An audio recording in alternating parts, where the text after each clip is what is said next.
అగ్రగామి ద్విచక్ర వాహన సంస్థ హీరో మోటోకార్ప్ సరికొత్త విద్యుత్ స్కూటర్ విడా V2ను విపణిలోకి తెచ్చింది.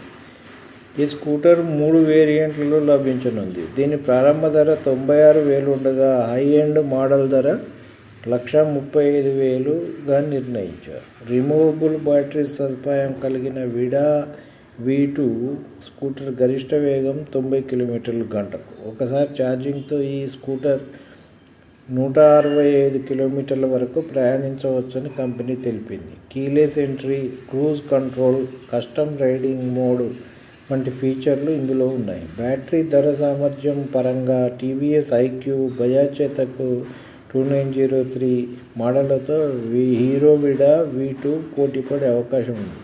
కంపెనీ విద్యుత్ వాహన ప్రయాణంలో విడా V2 కీలక మైలురాయి అని హీరో మోటోకార్ప్ CEO నిరంజన్ గుప్తా తెలిపారు.